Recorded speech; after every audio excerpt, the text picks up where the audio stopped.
VETS Talk. What is that really? You may be asking yourself.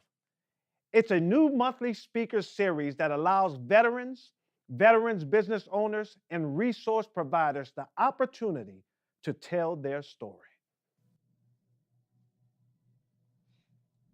So first of all, I'm not praying. And while those little voices in your head is wondering why I'm not saying anything, did you even pray for me? Because we're talking about vets in transition on tonight and Vets Talk. And so we're going to talk. I'm going to talk to you. They told me something like a TEDx. I said, well, you're going to get the TED Extra. Because the thing about transition is you cannot successfully transition if you stuck in your past. So when I took the mic and you just expected me to start talking and being excited and telling you who I am and I'm excited to be here, it's because you've experienced that before. And if I had more time, I would have took a lot longer and made you feel real uncomfortable. Something about silence, people don't know how to handle that. But it gives you great thoughts when you do something different and you have another expectation. Because the reality for us veterans that are in the room sounds like this. You were on active duty and then you weren't. That's your transition. You were getting BAH and then you were not. And I got problems with that. I said, if I divorce the Army, I can stand before any judge and say, I've become accustomed to a lifestyle. I got problems with that. Don't you think it's a connection between homeless veterans and no BAH? But I had to move beyond that. And so we're vets who have transitioned.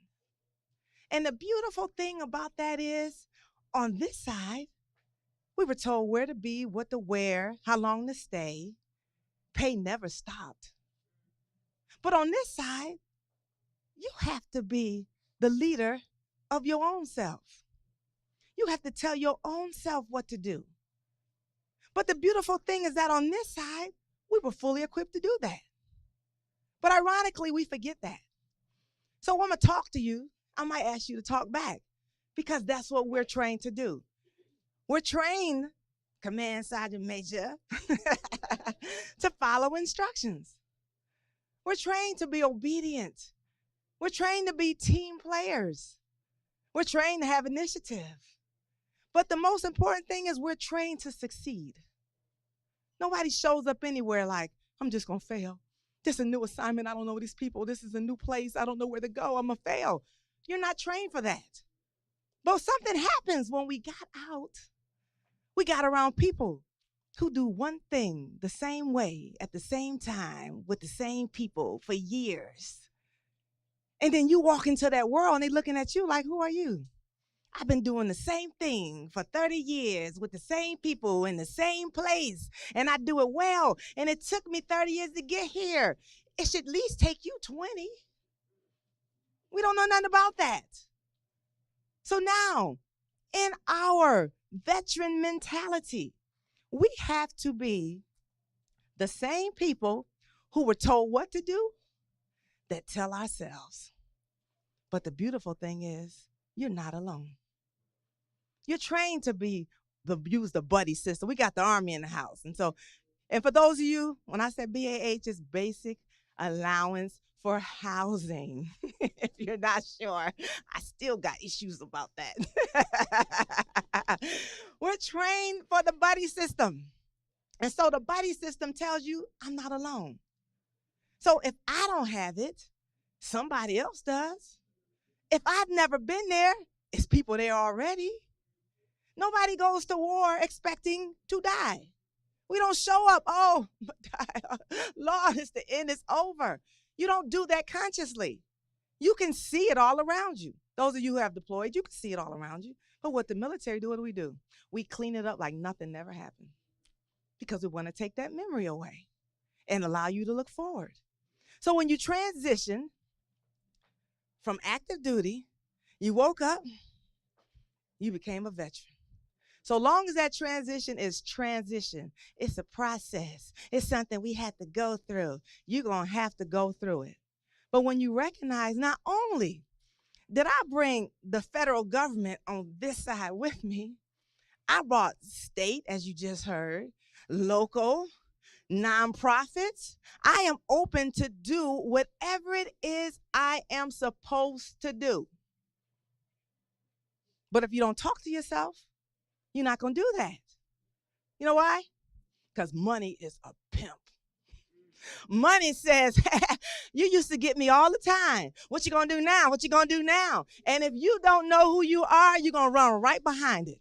And it's going to have you in civilian clothes now, looking just like everybody else, when we're equipped to do so much more. And the reason it's a beautiful thing to know that is because we who are veterans have done things that many civilians have not and will not do. They think we got it going on. To us, it's a job. But for them, they think we got it going on. And you know why? Because the news always reports negative information.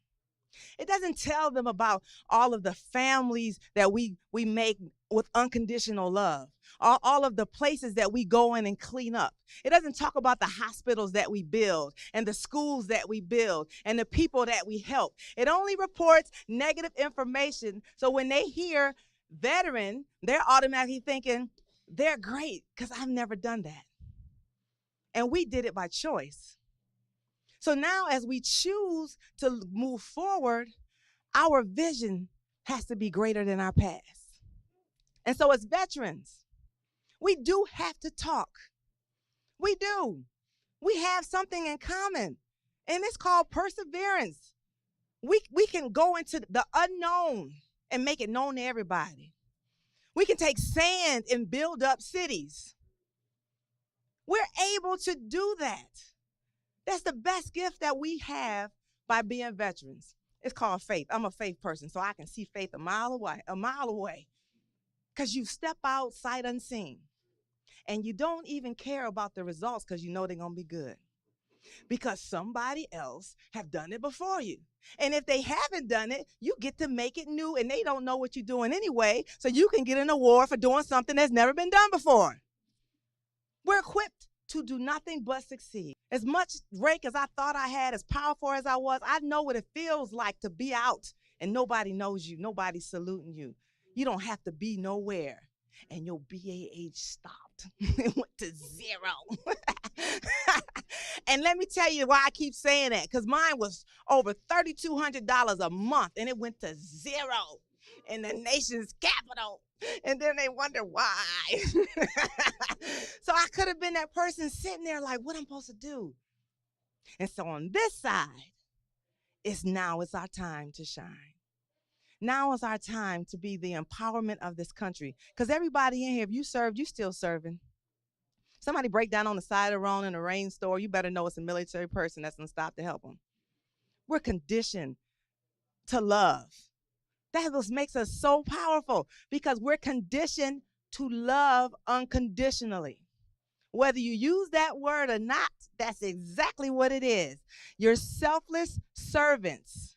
And I pray that after today, you continue to be servant leaders who know how to lead me, who knows how to grab somebody else and lead them as well, and take advantage of the federal government that came with us on this side and all the civilians who love them some veterans. They want to help us. They do. If you don't know it, they do. They want to help us.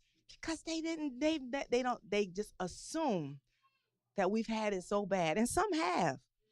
But even though that's still your past. It has no authority over your future.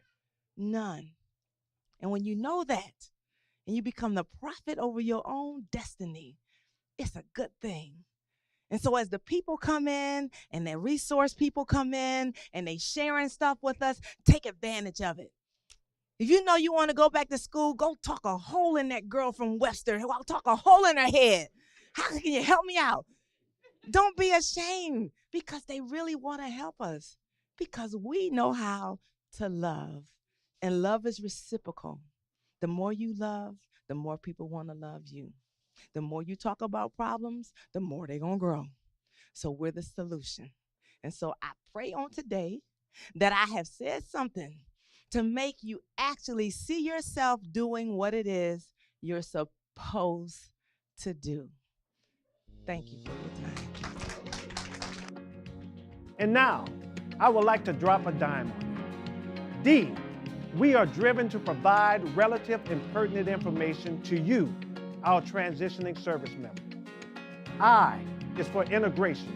We will connect with you by using multiple media resources such as Twitter, Facebook, blogs, etc. M, we are motivated to help your transition to be a positive experience. And E is for expectation, to help you set realistic goals for your future endeavors. And in closing, I would like to leave you with these parting words. The time is now for you to run into your destiny. What are you waiting for?